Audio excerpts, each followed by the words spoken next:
Greetings, everybody. Thank you for being here. I'm Dr. Sochi Vallejos with Here for the Kids, and I am so excited that you're here for our first live stream on this platform.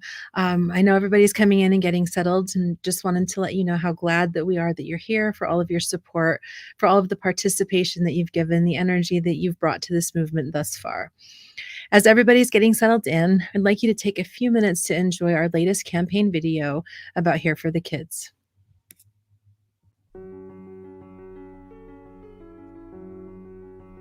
Systems rooted in white supremacy have created existential crises right now and in the immediate future. What kind of existence are we leaving for future generations? Guns are the #1 killer of children and teenagers in the United States. And climate change is the greatest empirical threat to our entire planet, humankind and species.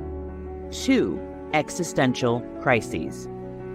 2023 is on track to be, number 1, the worst in recent history of mass shootings in the United States. Number 2, the warmest year on record. And neither of these crises is an anomaly. They are intrinsically linked. White supremacy, Capitalism, colonization, colonialism, patriarchy. Our fights for liberation are intersected and must be opposed in unison. We are a movement that will no longer abide by political surrender and yield to systemic failure. Our mission is to liberate future generations by confronting and abolishing tools of oppression, such as guns and fossil fuels. And we will do this by never forgetting who we are here to protect: our kids. On March 9th, 2024, tens of thousands of us will be in Washington, D.C. to directly and peacefully petition President Joe Biden. 1, we demand the president sign an executive order to ban guns and buy them back. 2, we demand the president sign an executive order to ban fossil fuels. Our legal counsel is currently working on the roadmaps to achieve these demands, and we will have executive orders ready for the president to sign. We cannot continue to wait for magical political cavalry. We, the people, are the fucking cavalry. We are here for abolition. We are Here for the Kids.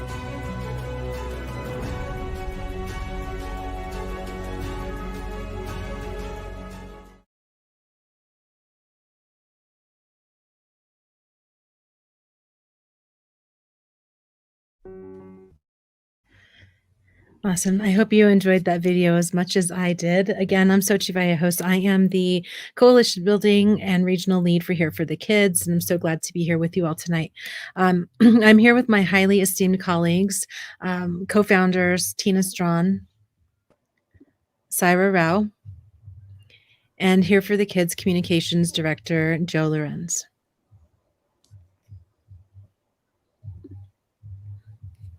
We're going to go ahead and, turn the mic over to Tina at this point to talk about our response to the recent initiatives that were released by the White House and President Joe Biden's administration.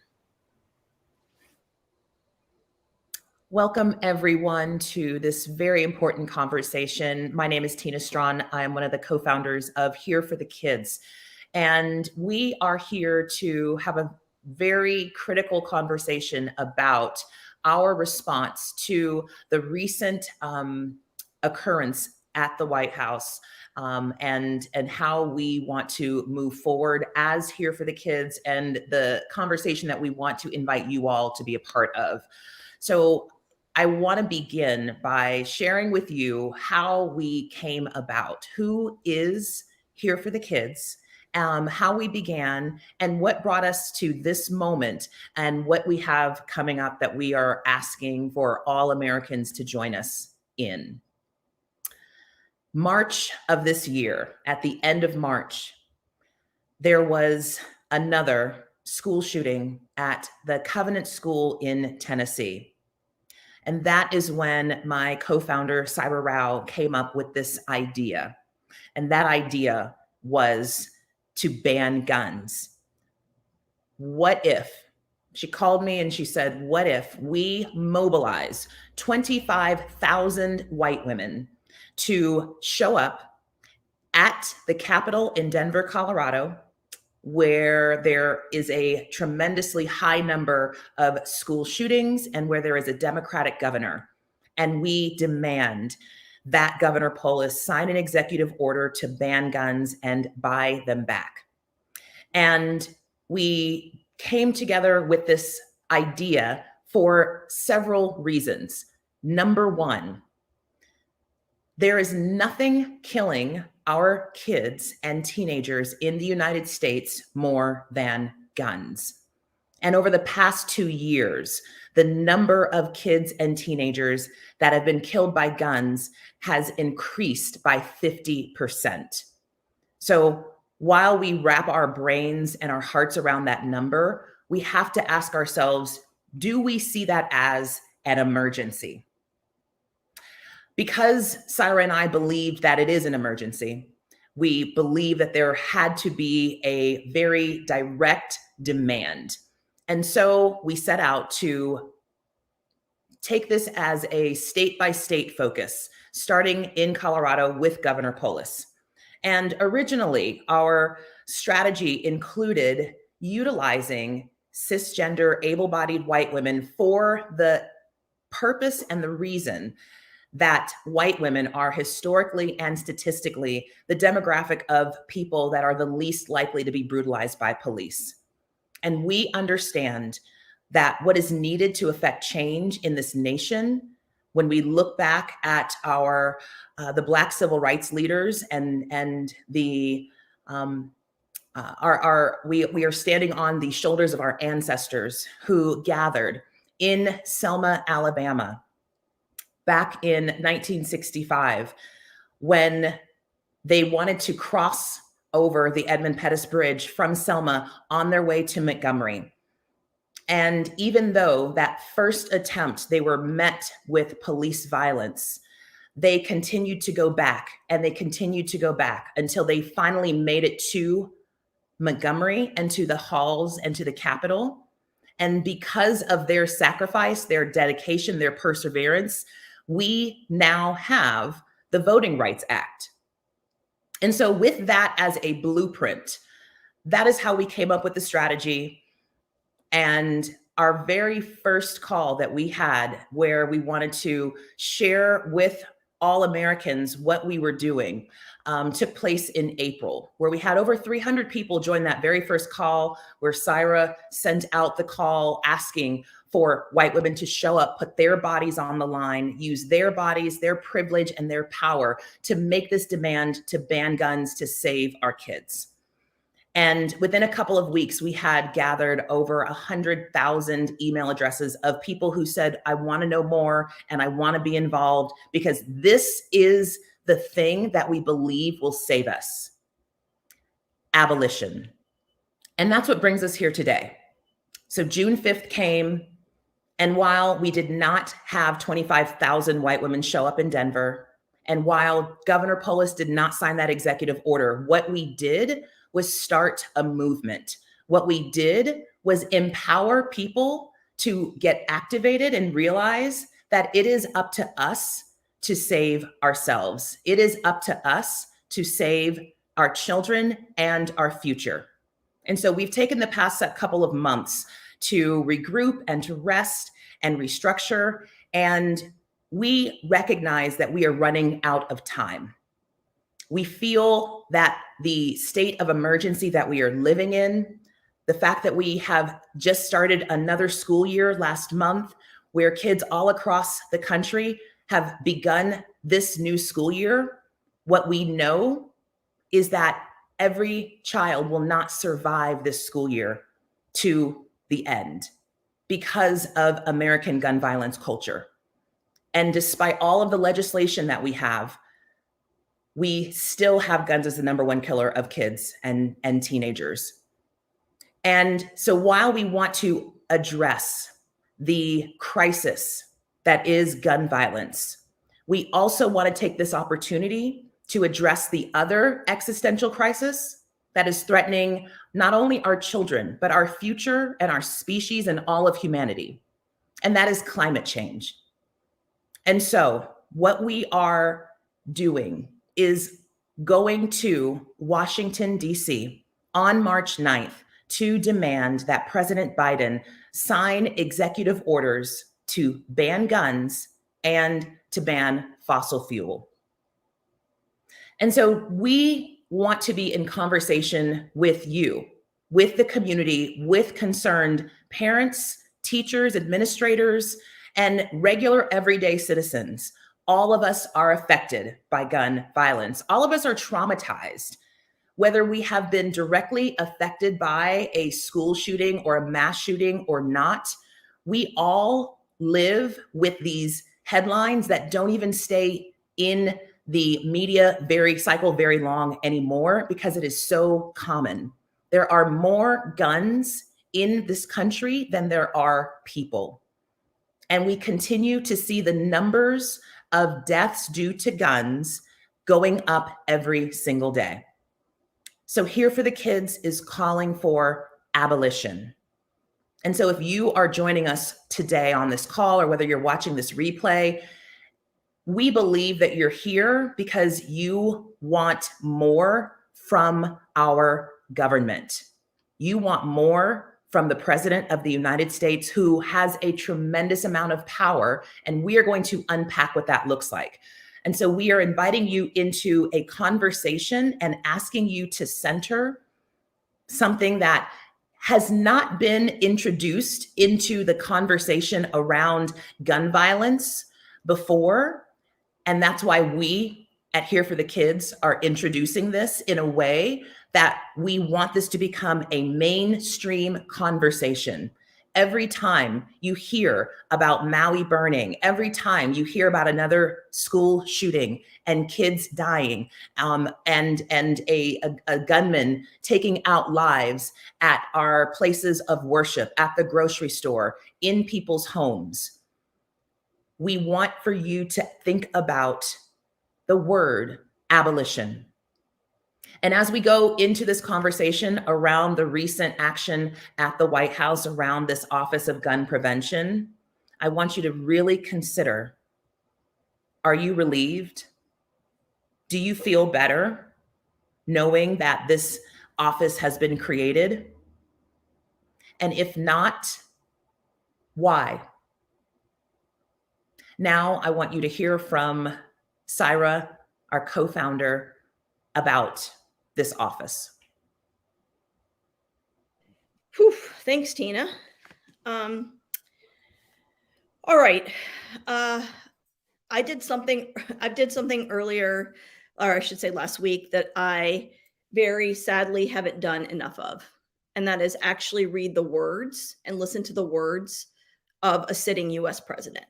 Because so often we read headlines. So-and-so did this, President Obama did this, President Clinton did this, headlines, headlines, headlines, without actually listening and reading the words.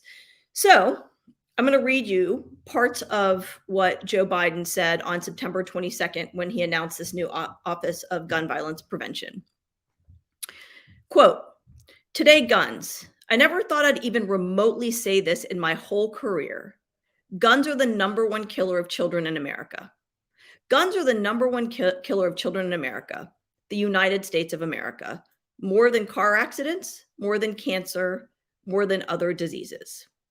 In 2023 so far, our country has experienced more than 500 mass shootings and well over 30,000 deaths due to gun violence. And that's just totally unacceptable.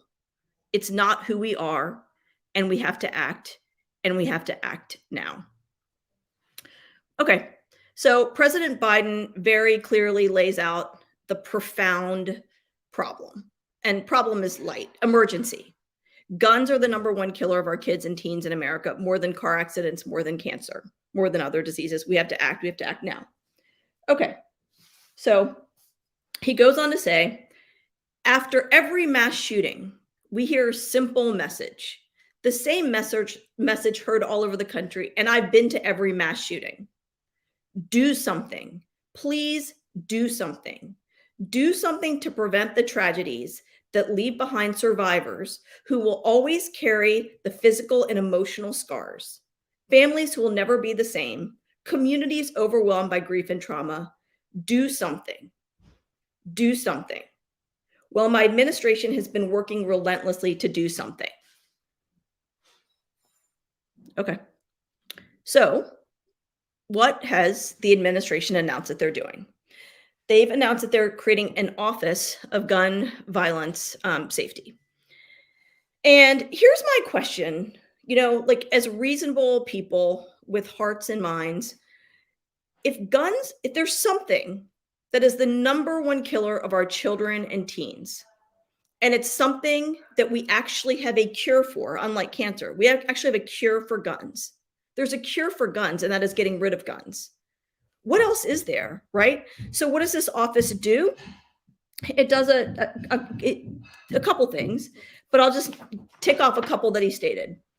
Coordinate more support for survivors, families, and communities affected by gun violence, including mental health care, financial assistance. Another one, expand our coalition of partners in states and cities across America, because we do have partners to get more. We need more state and local help to get these laws passed. Then he says, folks, to be clear, none of these steps alone is going to solve the entirety of the gun violence epidemic. None of them, but together they will save lives. The only thing that's going to save lives is abolition. The only thing. Guns explicitly are here to harm, physically harm, and kill people. The only thing that will stop that is abolishing guns and then having a federal program to buy them back, get them off the streets, out. And, then he goes on to say, third, identify new executive action we can take within our legal authority to reduce gun violence. Okay, here's the crux of it. Right? So back to cancer. Imagine if cancer was the number one killer of kids, and we have a cure for cancer, and all we have to do is ban cancer, and we choose not to do it. That seems ludicrous, right? I think we can all agree on that being ludicrous. Why are guns different? Guns are different because we have something called the Second Amendment. So let's talk about the Second Amendment, right? There's this notion in America that the Second Amendment is God, that the Second Amendment is gospel, that like we actually are in adherence to just the Second Amendment over and above everything else. There's also a right to life. Children have a right to life. Teens have a right to life. I have a right to life. You have a right to life. How is it that we've decided that the Second Amendment right to bear arms trumps all the other rights? It doesn't make sense. It doesn't make sense. So when he says within our legal authority, what about moral courage? Forget even political courage. What about moral courage? That you have the power to actually put an end to this, and you've chosen not to because you are precluded by the Second Amendment. So if guns are the number one killer of kids and teens in this country, which they are, and it's metastasizing. I don't even like to use the word gun violence is increasing. It's metastasizing. School just got back in session twice in a span of a couple of weeks. Students at the University of North Carolina, Chapel Hill are running for their lives, jumping out of windows because of a shooting. There are kids in these classrooms saying, do something, fucking do something, do anything. And you're going to set up mental health? Not saying that mental health is not important, but how is we're going to give people mental health assistance after they've been shot at or harmed or watching their friends die? What is this? It's not reasonable. It doesn't make sense. We are looking for leadership with moral courage. And I want to say this because we have forgotten that the Constitution is a living, breathing document. It's also written by white male slave owners. That's what the Constitution is. So let's just be clear about who drafted the Second Amendment to begin with and for what reason. But we've had 27 amendments to the Constitution. We've had 27 amendments. We can amend the Constitution. We've even had an analogous scenario, where we had one amendment, prohibition, and another amendment to repeal prohibition. So what we are advocating for at Here for the Kids is a 28th Amendment to repeal the Second Amendment. That's it. That's the only thing that's going to save our kids and our teens. I want to give you some statistics, some numbers. So Joe Biden announced this on September 22nd. Okay? September 22nd, that's roughly 2 weeks ago. As of that day, there had been 510 mass shootings. Since he announced this office, there have now been 529 mass shootings, 19 mass shootings. Since the day he announced it, 429 deaths by gun. To put this into context for the year, there have been, let's see, 32,576 people dead by gun in this country. On September 11th, 2,977 people were murdered on September 11th, okay? This year alone, as of October 2nd, we are nearly 11 times the people who've died at September 11th. How are we okay with this? The only way forward is banning guns and buying them back, and we are demanding some moral courage from our president. And now I'm going to let Joe Lorenz talk us through what's happening on the climate front. Thank you, Saira and Tina. Your words are powerful and horrible. We are 100% in a state of emergency, 2 emergencies. In addition to our absolute gun emergency, we're at a climate crisis, as if the kids didn't have enough bothering them. And while this is happening, we're being told that everything's going to be okay. They're there, everything's going to be okay. Last week, President Biden used his executive powers to introduce an initiative called the American Climate Corps, or the ACC, which is basically a recruitment push whereby Americans can sign up to learn more about climate jobs and training programs. The ACC has aims to hire 20,000 young people in its first year. That's 20,000 people in a country with a population of 334 million.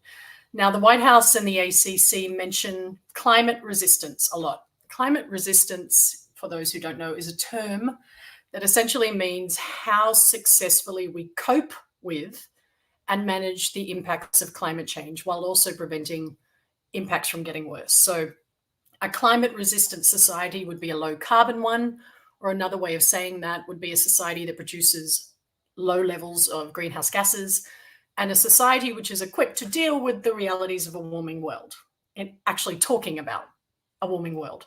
Now, we're in no way anti the concept of the American Climate Corps as it, on paper.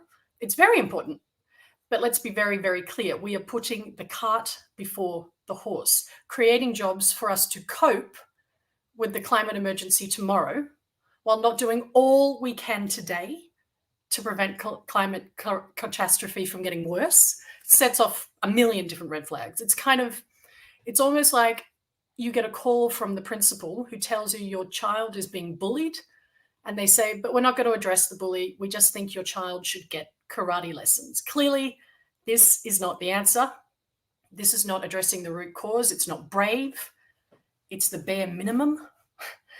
The only way to achieve actual climate resilience is by addressing the root cause. And that's cutting out heat trapping emissions that are driving climate change. Abolition. So I just want to take a step back for a second and talk about March 13th. So March 13th this year, President Biden approved the Willow Project, which is a mammoth oil drilling venture on federal lands on the Alaska's North Slope. Now, the president approved Willow despite his 2020 campaign promise to halt new oil leases on federal lands. So how can we, in any manner, feel in any way assured with the ACC?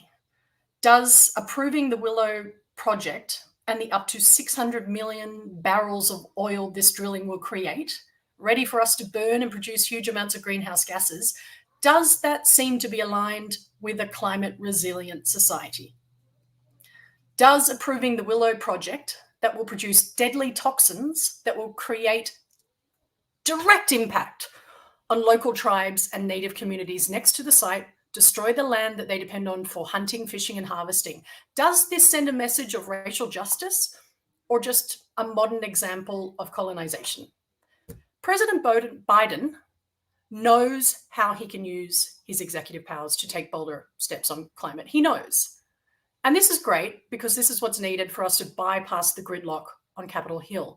Yet rather than us all kind of bending over backwards to adapt, for our kids to get those karate lessons, we should be focusing on the root cause. He should be using his executive powers to directly, equitably, swiftly phasing out the expansion of fossil fuel production. He needs to declare a climate emergency, and that's what we need.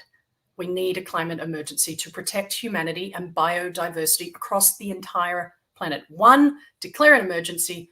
2, use executive powers to phase out the expansion of fossil fuel production. Boom, that's it.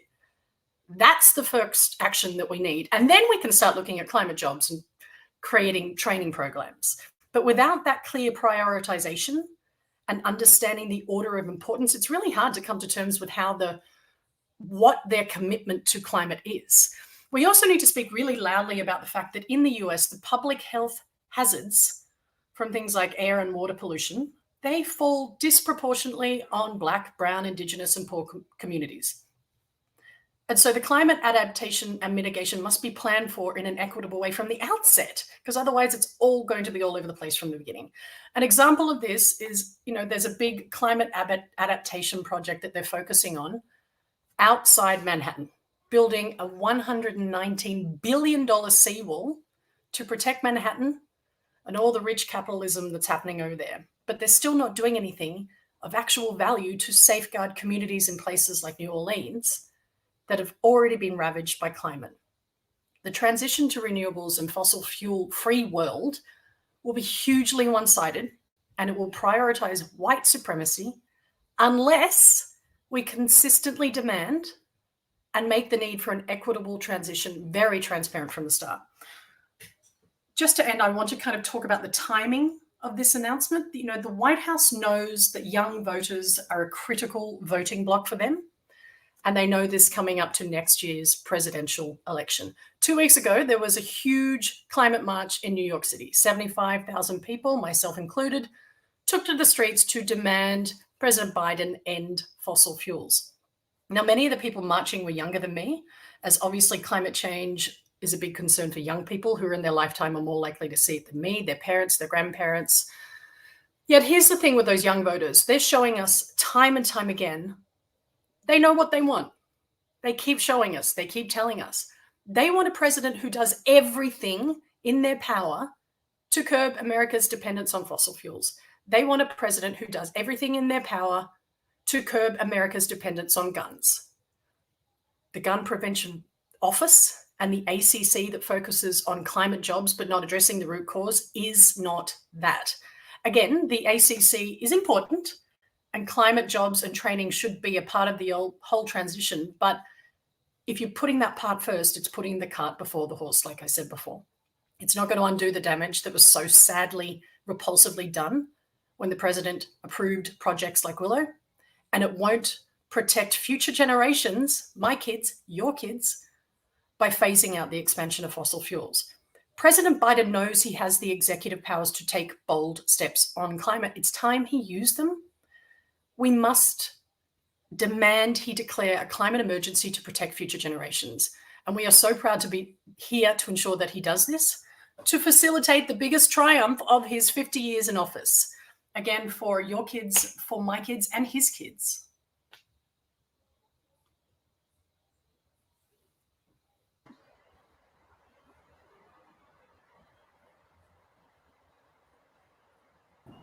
Thank you all so much for for sharing that beautiful, your beautiful, powerful reflections. I'm going to move into some of the questions that we have had coming into this conversation as y'all have been talking. And so the first question that's on the table is from someone who's watching that asks, it's a comment, but it's also somewhat of a question. And they said, my 4-year-old preschooler is having an active shooter drill this week. All of the kids have to go to a back room and remain quiet. How is this our reality? I'm happy to answer that. Goodness. It's because we have things twisted. And we've decided that that's normal. And active shooter drills for 4-year-olds is normal and not radical. What is radical in this country is banning guns and buying them back. What's radical in this country is to say we need to repeal the Second Amendment. We here would argue what is radical is bulletproof backpacks. What is radical is dropping your kid off at school and not knowing if they're going to come home alive. What is radical is going to college and jumping out of your dorm room the first week of school because there is a mass shooting where a professor is murdered. That's what's radical. And we have grown accustomed to thinking that it's normal. These things are normal, and it's radical to want to ban the thing that's causing these things. We've got it twisted. We've been gaslit. This is gaslighting. So I want to make an analogy. When people think abolition it has never happened before, back in the day, chattel slavery was the entire American economy. The entire American economy. Okay? The abolitionists came along and said, we need to ban chattel slavery. Why? Why do we need to ban chattel slavery? Because chattel slavery is inhumane. Well, the other folks, no, let's regulate it. Let's make it kinder and gentler. Let's regulate it. And the abolitionists said you cannot regulate inhumanity. We're going to stick with this abolition thing. We're going to stick with this. And it took them a long time. And then we got the 13th Amendment, right? Back in the day, the Constitution had something called the 3/5 clause, where Black people were not considered whole people. That was repealed by an amendment, right? Thanks to the abolitionists. There are people now fighting for gun control, and one of the top things folks are fighting for is giving parents the right to sue Smith & Wesson when their kids are murdered. That would be analogous to giving enslaved people the right to sue slave owners if they murdered their enslaved children. It sounds crazy, right? So we are here to say, no, banning guns and buying them back is sensible. Bulletproof backpacks are radical. Active shooter drills for 4-year-olds is radical. And it's time for us to be sensible. That's why we're here. I think we lost our moderator. So I'm going to read. I'll read one of these questions that just came in, and one of you could answer it if you don't mind. Sure. What is the core mission of Here for the Kids, and how does it align with or diverge from the recent initiatives announced by President Biden? Tina, do you want to talk about that? I'll speak to that.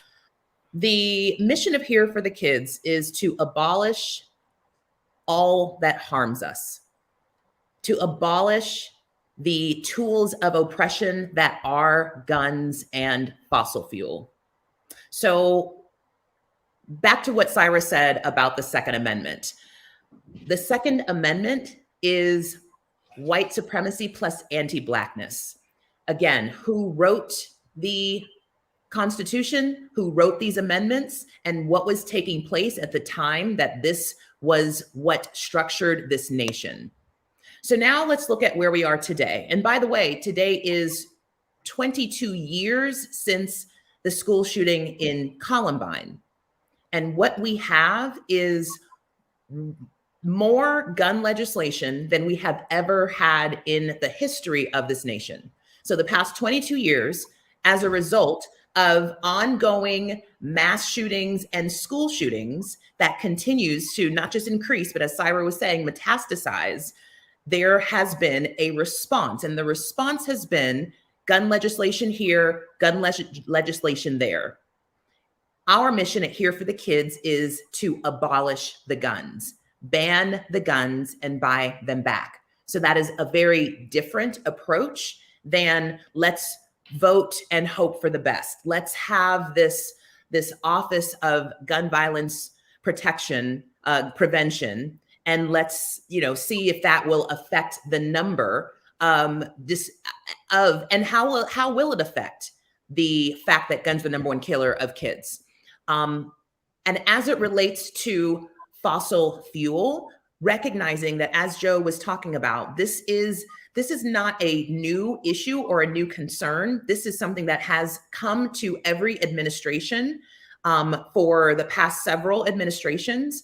And we are in a place where we are getting, it's critical mass at this point. We no longer have the luxury of hoping that that the president is going to do what he said, because again, what we know is that based on his campaign promises of 2020 to stop the federal drilling, that's not something that he's been consistent with. So Here for the Kids, we are no longer wanting to hope that the politicians and our elected officials do something and get it right. What they are doing with what they are creating in these offices is distracting us. And Here for the Kids is centered and grounded on abolition. And that is what makes us different. And that is the mission, to save us from all that harms us. And we believe that this is what the people want. The people don't just want to be given Band-Aids, and they don't. We actually want our kids to be safe when they go to school. We want our families to be safe when we are doing anything. And so this is why abolition is the only way, and that's our mission. She's back. Back. Thank you. Hello. Speaking of climate, thank you so much, Tina, for that beautiful answer. So we had a question that came in, and I think it's a really good question to put on this platform, which is, how do we mobilize white women? The commenter said, I am so disappointed by all the white women I know who complain about gun violence or climate catastrophe and even tell me, quote, I want to help, end quote, and yet they don't do anything. WTF. I'm happy to take that. That was the original concept for June 5th in Denver. And I've actually just written an essay about this that our Substack just came out today. So folks, please sign up for our Substack. I hope someone can put that in the chat and you can see it. And it's about violent indifference. And white women are violently indifferent.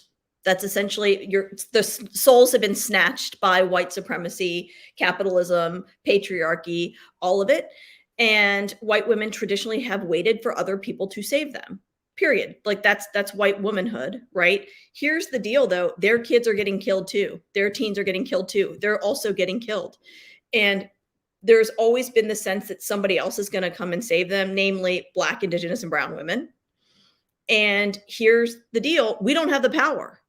We don't have the power. We are actually calling on everybody to show up on March 9th, but we need white women and white men to show up en masse because white people have close to near hegemonic power in this country and the privilege of not being nearly as touched by police. So I would say some white folks are thinking, some white folks are feeling, and there's a lack of connection between the head and the heart.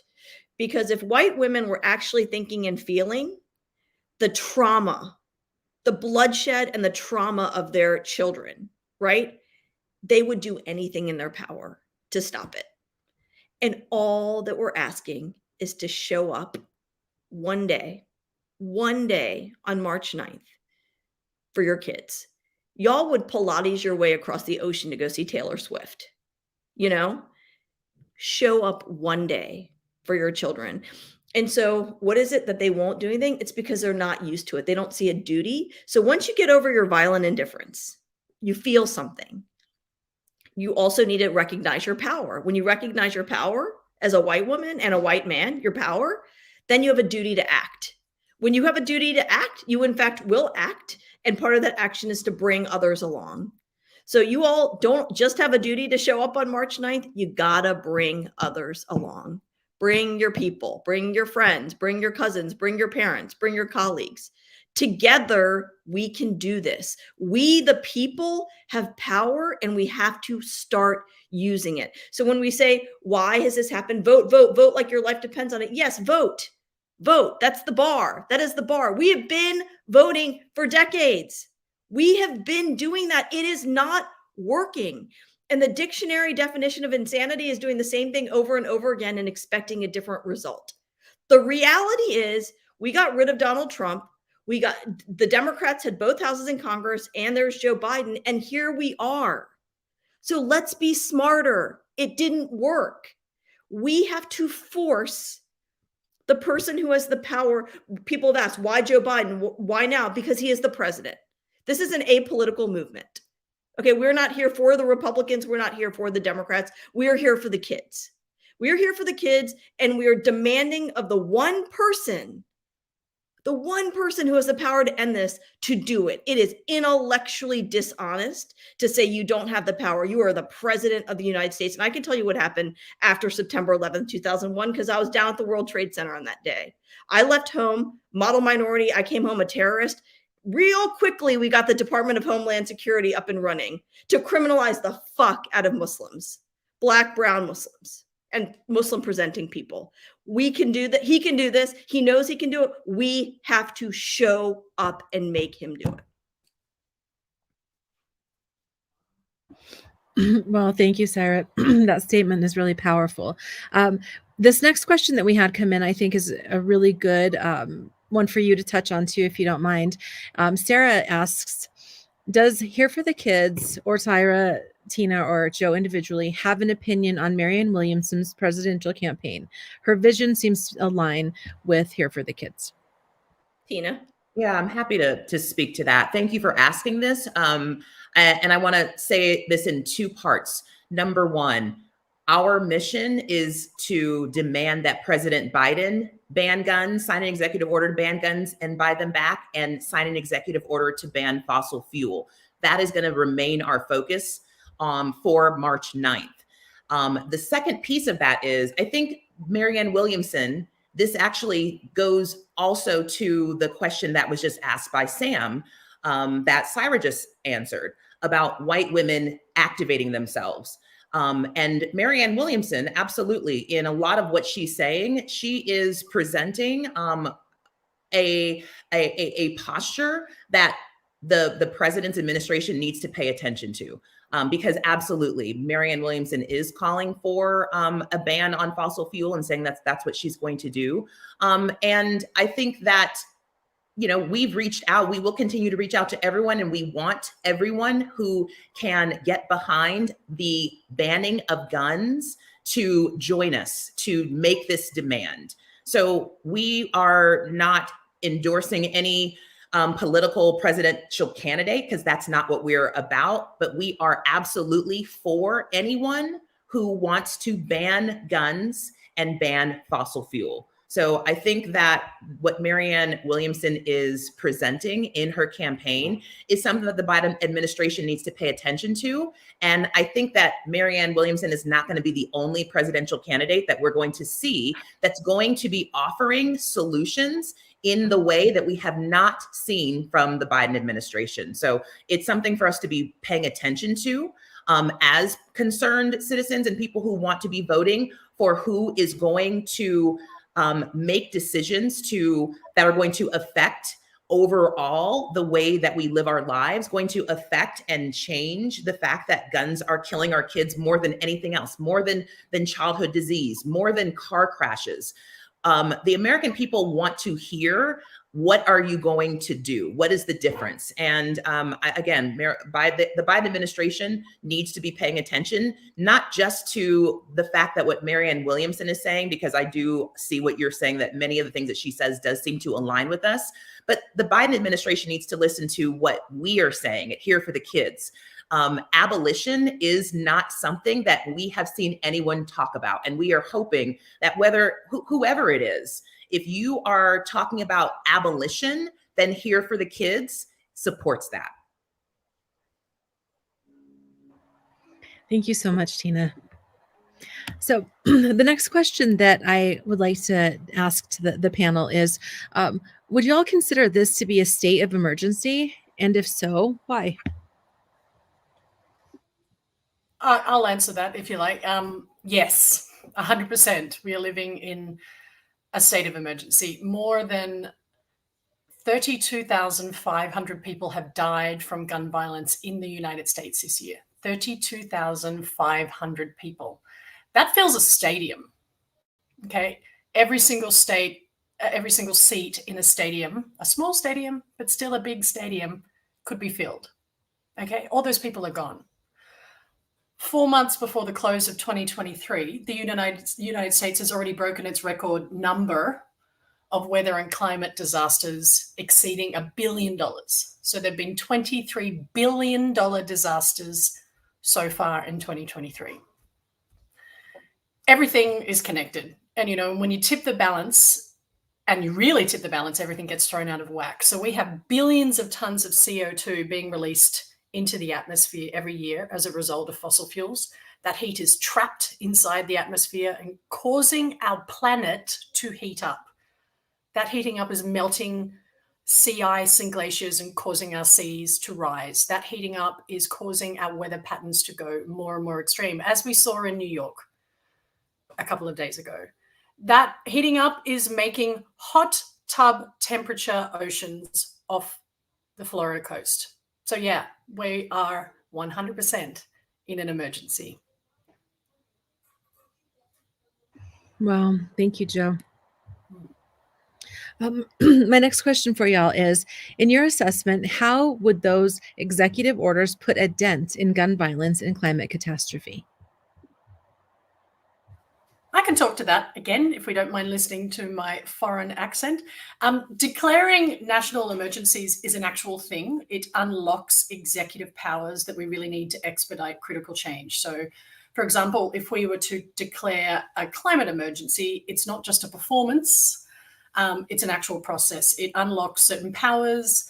It enables the president to act without Congress's help, which is obviously a good thing. For example, with what it would do with climate, it would we could reinstate the crude oil export ban, which was overturned in 2015. And that alone would kind of cut greenhouse gas emissions by up to 165 metric tons of CO2 equivalent every year. Really hard to imagine what that is, but it's huge amounts of carbon. And we could just do that like that. There's many more things that would be unlocked straight away. But think about it like this. So when there is a crisis in a state and the governor declares an emergency, suddenly these federal powers are available to them. They can get the military, they can get this. This is the same process. It makes the solutions we need come to life. So we absolutely have to declare these emergencies to be able to enact those solutions. Thank you so much, Jo. And I love listening to your accent, by the way. So Dana Miller has a great question for us, which is, will you be partnering with any of the national climate groups for the March event, i.e. Sunshine Movement or Extinction Rebellion or 350.org? Sochi, you could also answer this one, but I will. Yes, we are absolutely in partnership, coalition, building community with everyone. People that, what we have to do and what we have to really envisage here is the future that we want. How do we get there? And we get there by realizing where our goals are aligned. Not where our differences are, but where our goals are aligned. So we are reaching out to activists, organizations, and getting in community with them and talking about what we can do for them and how we can work together and how we can show up in DC to be this force of people to be reckoned with. So we are absolutely reaching out to everyone and hope that everyone will join our coalition. And that's that. Thank you. Thank you so much. Thank you all for your contribution and your time tonight. We're close to the end of time, and so I just wanted to take the time to hand the screen back over to Saira. You can give us our closing remarks and some final thoughts. Sure. Thank you all. I've been thinking about this a lot recently in terms of abolition and abolitionists. And the Republicans are the most successful abolitionists of our time. What do I mean by that? They have determined that which harms them, and they're going to ban it. And they do ban it. Muslims, trans kids, DEI, critical race theory, books, abortion. They have spent hundreds of millions, if not upwards of $1 billion to ban these things, right? How have they achieved it? They organize, they show up, they fund. They organize, they show up, they fund. Big tent. You commit to fascism, you're in. You organize, you show up, you fund. We have not done that. We have not done that. So here's what we are begging everybody. We don't have time. We don't have time. We don't know who's going to win this election next November. We need Joe Biden to do this right now. I'm not willing to forsake my children or your children, any of our children.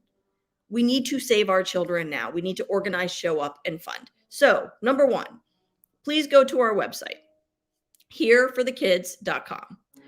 Register for our emails. Before you do that, put in your calendar, March 9th, 2024, DC, and make your plan to be in Washington, DC. That's number one. Number 2, register for our emails. Just type in your name, email address, register for our emails. Number 3, follow our social media. TikTok, LinkedIn, Instagram, Facebook. Follow our social media. Number 4, get some of our cool merch. We have cool merch. Get it, wear it, take pictures, put it on social media, buy gifts. We're heading into holiday season. Make great gifts. Buy our t-shirts for your friends.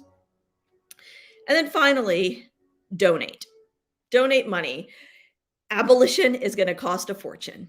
It's going to cost a fortune, and we need everybody to pitch in. Community change requires the community. So, whatever you spend on your oat milk latte, or your new shirt that you bought for some fancy dinner, or a dinner, whatever it is, maybe save that money the next time and put it towards this. Or even easier, donate $5 or $10 or $25 a month until March 9th. But donate. If a world without gun violence and without climate catastrophe is meaningful to you, you got to help pay for it. They've been doing this, and they've been outspending us and out organizing us and out showing up us, and we need to do the same. It's the only way this is going to work. So please plug in. We have so much going on between now and March 9th. We're going to do a lot of these, chats with people to kind of break things down. And it's a beautiful community. It's a beautiful community to be a part of. So thank you all for being here. Please plug in. Please plug in. Please show up. Please bring other people along. Share our website with 5 people tonight. When you get off, share with 5 people, and that's a great, great, great start. Okay, we're going to close out, and we're going to play our campaign video again to close out. Thanks, everyone, for being here.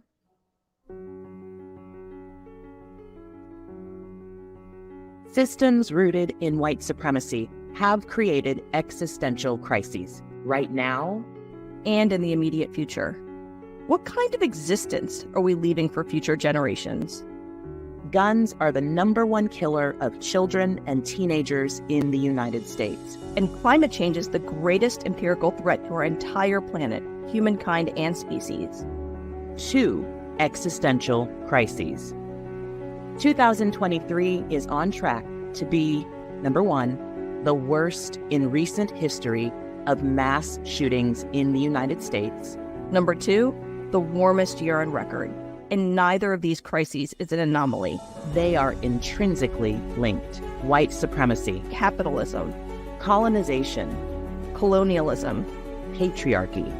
Our fights for liberation are intersected and must be opposed in unison. We are a movement that will no longer abide by political surrender and yield to systemic failure.